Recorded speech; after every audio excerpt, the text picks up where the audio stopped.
Master Washington, I'd like to thank you for taking the time out of your schedule to sit down and speak with us. I know that Master Jefferson only gave us a few minutes to talk, but I'd like to know a little bit about you before the French and Indian War, before the American Revolution, before the presidency. And I'd like to know some of your own personal stories from the 7 Years' War, if you please, sir.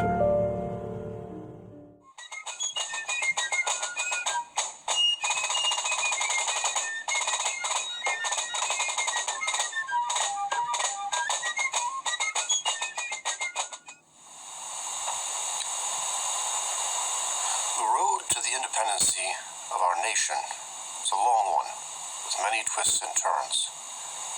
There are many who believe that that road began with Thomas Jefferson's Declaration of Independence, and those immortal words that these united colonies are and of right ought to be free and independent states. Still others would place the beginning of that road with that fateful shot heard at Lexington Green, which in retrospect was called the shot heard around the world. But the road to American independence is far longer than you may realize, and it is paved with the sacrifice and determination of her sons and daughters. Yet, before those sons and daughters could claim their inheritance of independence, they had to discover themselves. We were, after all, British colonists, children of Mother England, cousins to our countrymen on the other side of the Atlantic. We thought of ourselves as no different from them, just possessed of a rougher country and a wider horizon. There comes a time in the life of every child when that child steps away from the parent's shadow and becomes their own person. It is precisely that discovery that the American colonies needed to make, and we would discover that on the western frontier. In order to explain how I am connected to this story of American identity, it is necessary for me to explain some of my personal history. I am my father's third son and my mother's first. I have two older brothers that are from my father's first wife. They are 12 and 14 years my seniors. When I was young, they were both at school in England. I did not meet Lawrence until he returned when I was 6, and I did not meet Augustine Jr. until I was 10. My father died when I was 11 years old, and he divided his various properties between the three of us. Lawrence got the property on Little Huntington Creek, which he later named Mount Vernon. Augustine got Pope's Creek Farm, where I was born, and I got the home farm near Fredericksburg, along with a few other properties and lands. However, being only 11 years of age, I had no control over these properties. Responsibility for managing my estate fell upon my mother. Indeed, according to Virginia law, I could do nothing with my property until I reached my majority at the age of 1 and 20. My dreams of traveling to England to be educated, as my two older brothers had been, also died with my father. After all, I was now the man of the house, and my mother had no intention of allowing me to leave my responsibilities. Personally, this left me with few prospects and no money. To put things into the vulgar, common parlance, I needed a job. I initially latched upon the idea of military service. After all, my brother Lawrence had been a captain in the British Army and had served in that capacity as a Marine to Rear Admiral Edward Vernon, who in his name, Mount Vernon is named.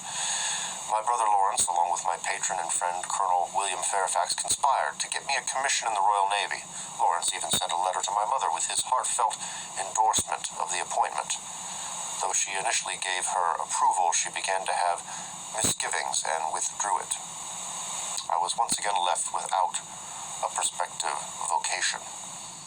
In addition to the properties, my father had left me one other thing which I could take immediate possession of: his surveying equipment. Surveying was a skill possessed to a greater or lesser degree by many gentlemen of Virginia.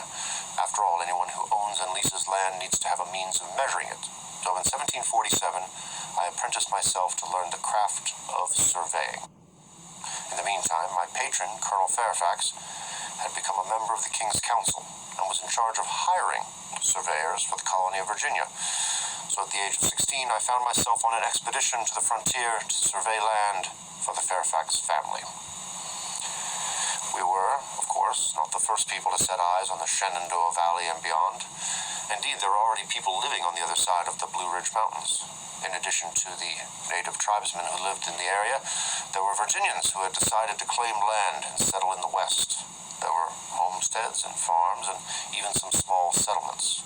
Still, gazing out from atop Ashby's Gap across this vast, untamed wilderness should have been awe-inspiring. But I fear I was looking with a young man's eyes, less intent on breathtaking vistas and more interested in the potential use of the land. I had started keeping a journal of my journey over the mountains, and the entry for that day simply reads, "Nothing remarkable happened." From then on, I found myself as a man astride two worlds. By necessity, surveying was done in the early spring or the late fall, where lines of sight were not unduly obscured by summer foliage, and yet the land was not rendered impassable by inclement winter. For the next several years, I hired myself out as a surveyor to expeditions to the western country. And the rest of the year, I lived the life of a planter on the Rappahannock just across from Fredericksburg. Thus, I walked the line between country gentlemen and frontiersmen. By the time I was 20, I began to again look for a way to increase my prospects, and I once again locked my sights towards military service. At the time, the defense of Virginia fell to the militia, and the colony was divided into military districts. Each district was headed by an adjutant general. I pursued such posting, and with the goodwill of Colonel Fairfax and the new Lieutenant Governor, Robert Dinwiddie, I secured the post. Thus it was that just before my 21st birthday, I took the oath and became Major George Washington. The reason the colony of Virginia had established a militia was, of course, for defense against hostile Indian tribes and that ancient enemy of Great Britain, France. See, as British colonists in Virginia, Maryland, and Pennsylvania were expanding into this territory on the west side of the mountains, so too the French had extended their influence into this virgin territory, coming down from Canada in the north. In order to protect the British claim to this lush new land, it was advocated that a fort be established at the forks of the Ohio River. Meanwhile, the French were already building forts to protect their interest in this new land. In August of 1753, Governor Dinwiddie got permission from London to build forts in Ohio. He also received orders to deliver an ultimatum to the French: leave this place or risk military confrontation. Naturally, as soon as I heard of the mission, I rode straight to Williamsburg and volunteered. The governor chose me for the task, and I set off on the same day. In addition to delivering the ultimatum and bringing back intelligence on the French presence in the Ohio Territory, I was to evaluate a place for the fort where the Allegheny, Monongahela, and Ohio rivers met, and make contact with local Indian tribes.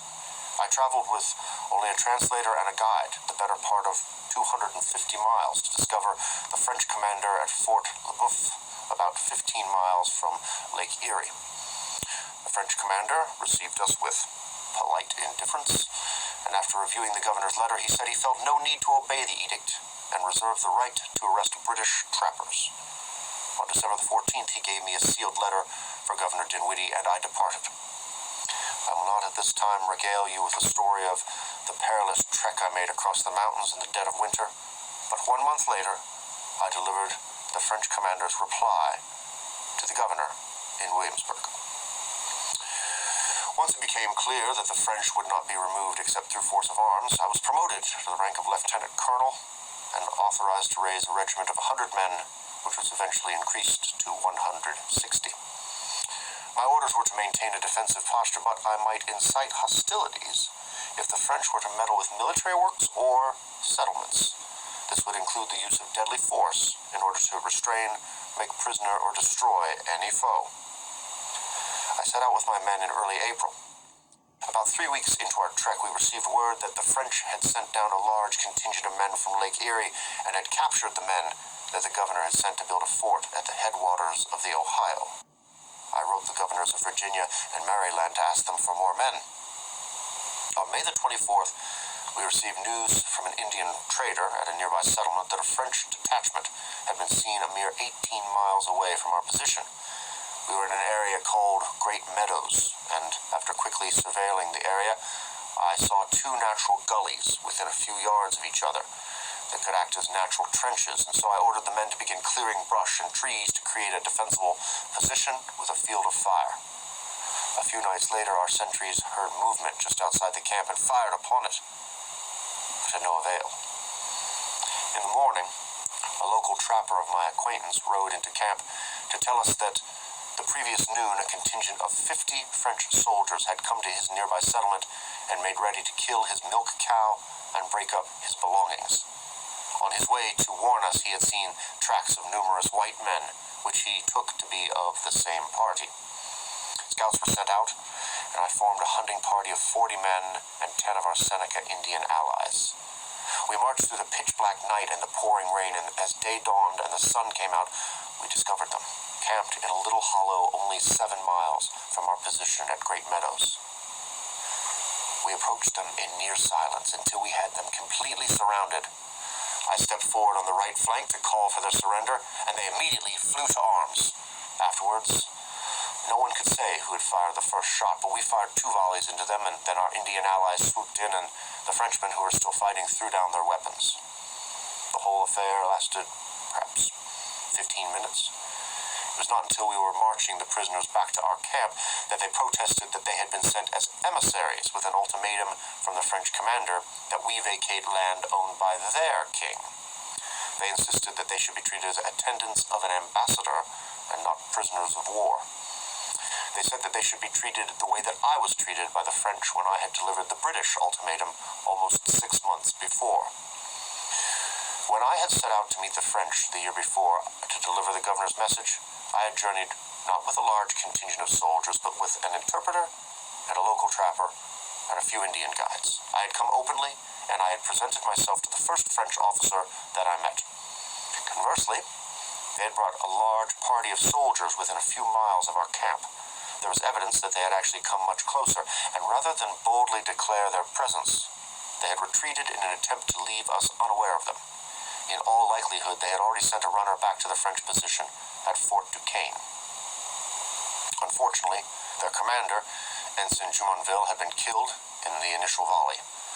Although in his personal papers, we did find that there was a letter addressed to the commandant of English troops on the lands of the French king.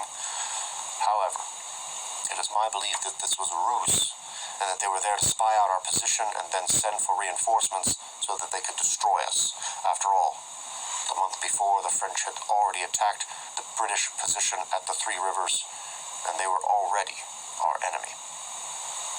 The capture of the French party had been almost perfect, with only 1 man killed on our side. However, we had been unable to completely encompass the camp before the firing began, and at least 1 Frenchman managed to slip through our encirclement and carry away word of the battle. So we returned to our encampment at Great Meadow, and the following day I wrote the governor to tell him of our encounter and once again to ask for reinforcements. I also had the man begin to build a crude palisade, which I called Fort Necessity. The French attacked us 5 weeks later. In the meantime, I had finally received the reinforcements for which I'd been begging. 200 more Virginians helped to bolster my command, which had been dwindling due to desertions and disease. Also joining us was an independent command of 100 men from South Carolina. Meanwhile, however, our Indian allies had become more and more apprehensive at the thought of a concentrated French attack. In the weeks of June, the 3rd week, we held a conference with the Seneca chief, and he dissolved the alliance between our peoples. The French attacked on July 3rd, 1754. Though we drove off their initial assault, the French realized that they could just retreat to the cover of the trees and keep up a hot fire on us from an elevated position. In the late afternoon, rain began to fall, and it turned our little fort into a bowl of mud and made our weapons useless.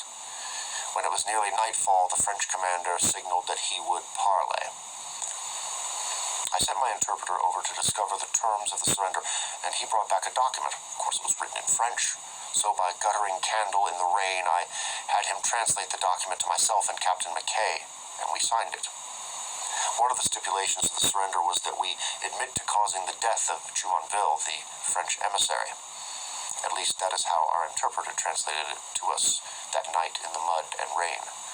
I later found out that a more precise translation, rather than caused the death of, would have been assassinated.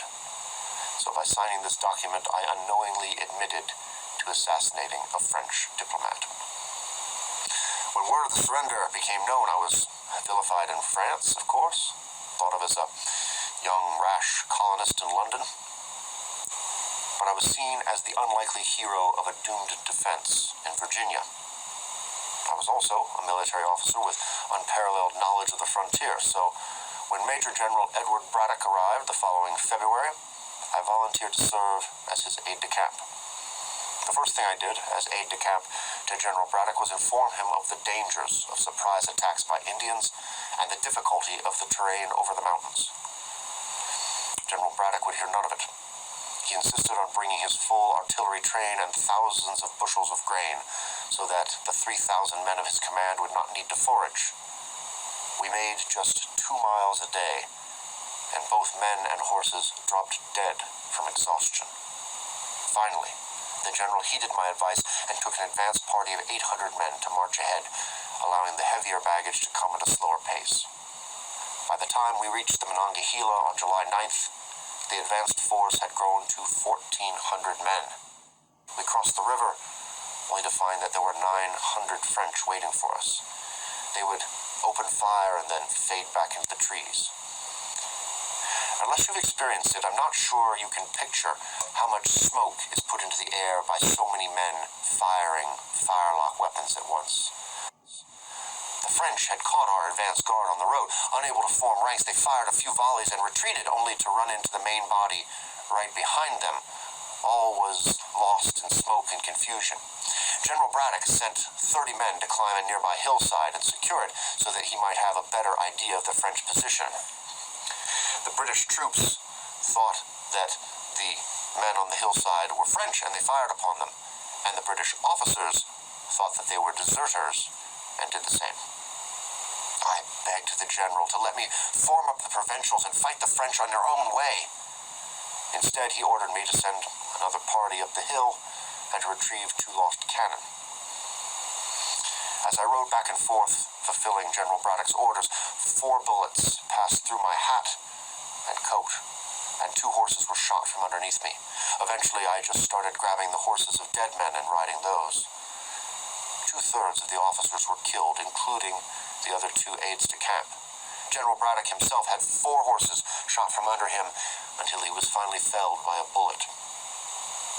After 3 hours of intense fighting, we began to withdraw.